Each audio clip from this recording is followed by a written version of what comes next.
Hi there, this is Ian Wright, and I just wanted to do a little chat about something I was looking at and thinking today about, and I'm going to call this podcast, it's about rest really, true rest, and it's about that difference and that idea around doing as opposed to being.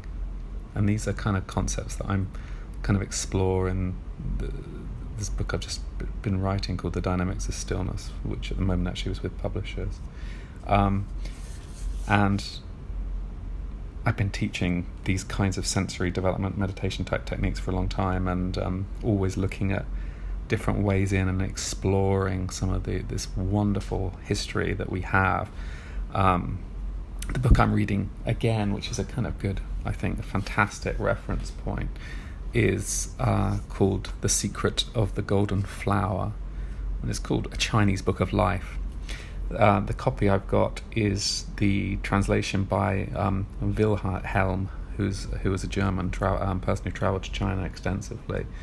But what's interesting about it is there is a foreword and commentary by Carl Jung, who discusses it within a Western context, and he has some interesting, I think, comments about it. But it gives a series of instructions, really, in a particular Taoist form, which has been handed on first by an oral tradition, and then through written traditions that came along later, but they're translations, and some could have been lost and they've been collated in places, and some of it's possibly missing, but it's like almost a secret teaching that if you read different types of books, you get little hints, and a lot of the language in these books is cloaked in kind of metaphor.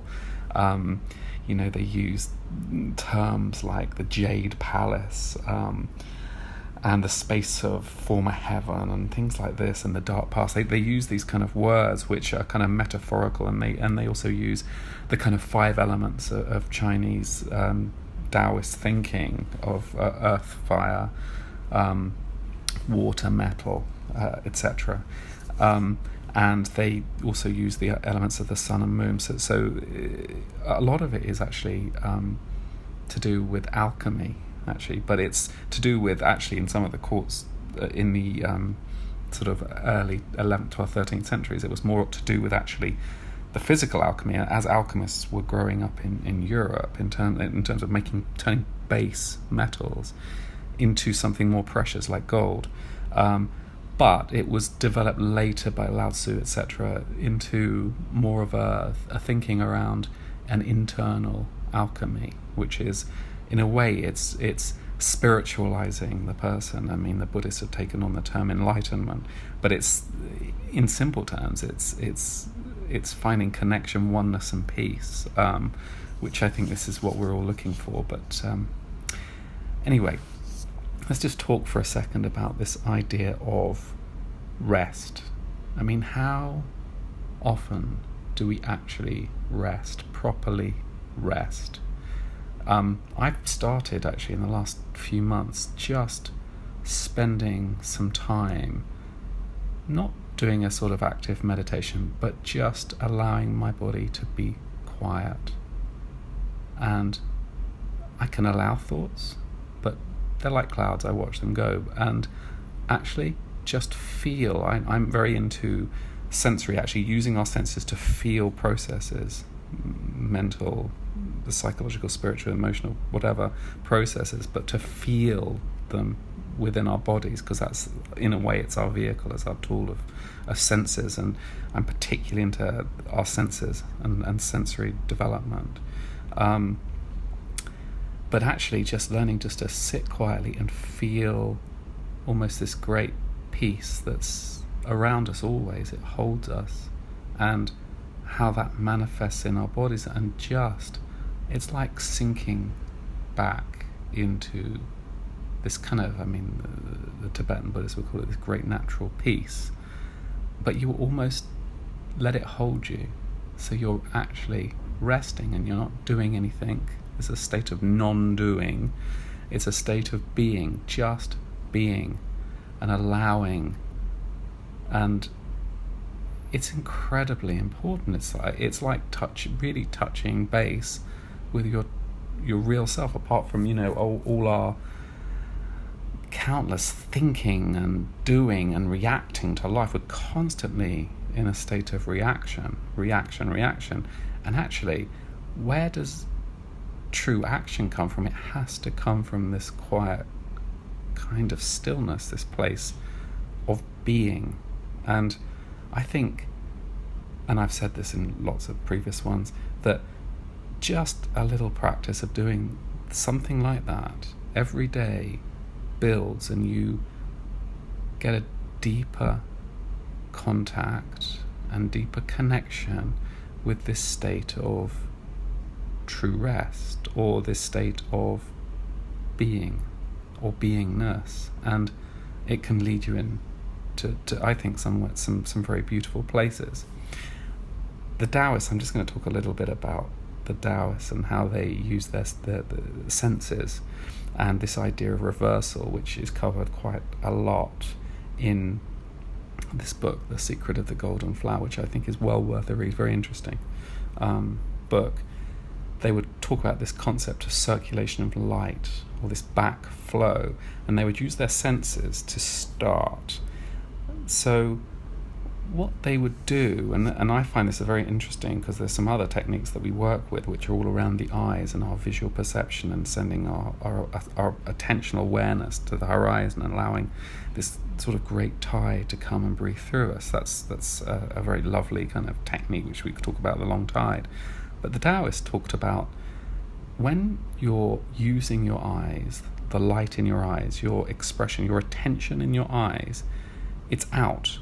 So if you feel where the attention in your eyes is, it's always out at the object, whatever object it may be, a specific object or an overall picture. So that is, if you feel that attention as energy, your energy is flowing outwards from you.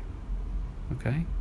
If you have an awareness of that, and tune into the awareness of that, and just allow that attentional awareness energy to come back, so your attention comes into you, that energy, that attentional energy through your eyes comes into you and rests in a place which is just kind of between the eyes, in the center of the head, and it's a place of quiet, an internal place of quiet.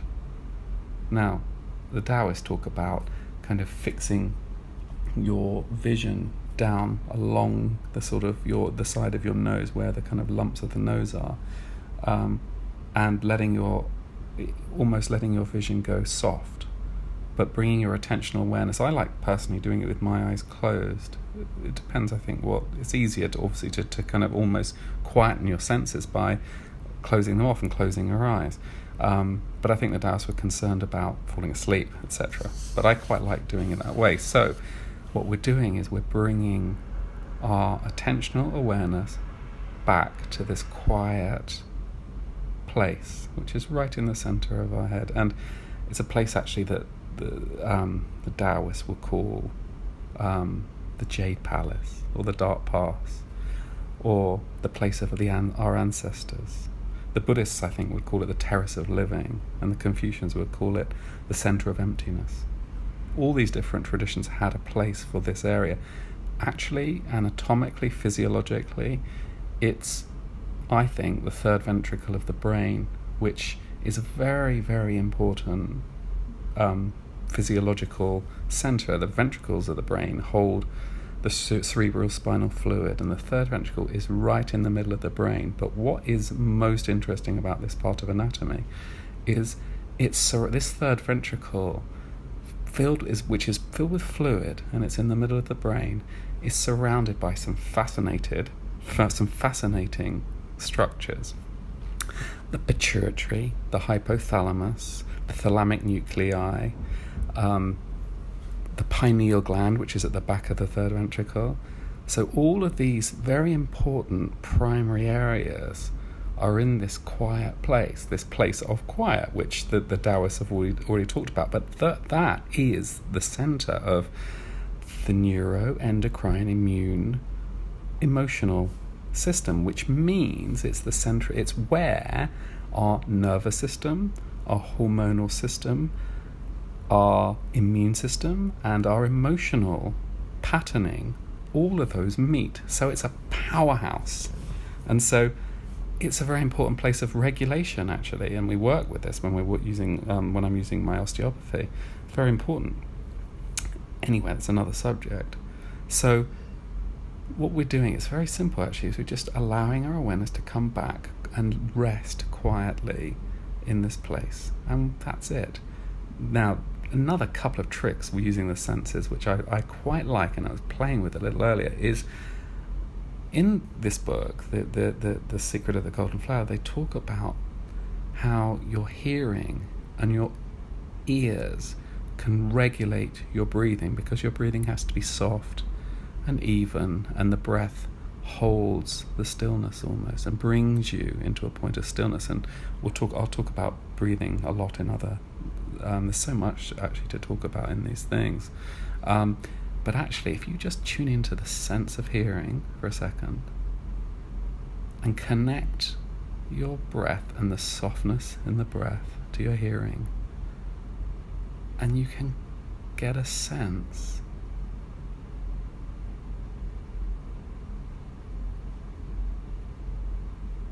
it's a strange perception, connecting two different things up, but actually if you try it, you can get a sense of this softness coming into your hearing through your breath. You can use your breath actually to work with lots of different areas of the body. It's a fascinating subject, actually, using breath and how it can do so much. But allowing your hearing almost to regulate your breathing softly, and just allowing your attention, your energy, to sit in this quiet place and see just how long you can do that for is a start of a journey. And I mean, in certainly in this Taoist practice, there's a lot of layers to this, and there's a lot. There's the whole bathing process and the growth of this spiritual embryo that comes when you. But this is the starting point, and it's also, I find, a helpful place to start into when you're meditating, which is just allow your attention to come quietly into you. They also talk a lot at the Taoists about regulation through the heart, keeping the heart energy quiet and gentle.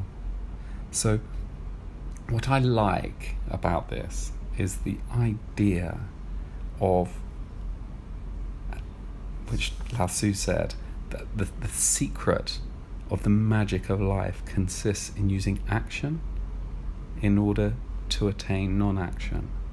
So from doing something, bringing you into a state of being. And I think for us in an active world, it's a much better way than to come in to a place of meditation or a connection with the great stillness, which is possibly one of the main goals of really connecting and being in that stillness. If we can come to this quiet place by doing, and that brings us into a place of non-doing and being. And if we can find that, I think it can lead us to very interesting places. Anyway, I'll pick this up. My next thoughts. Okay. I wish you well and good meditation.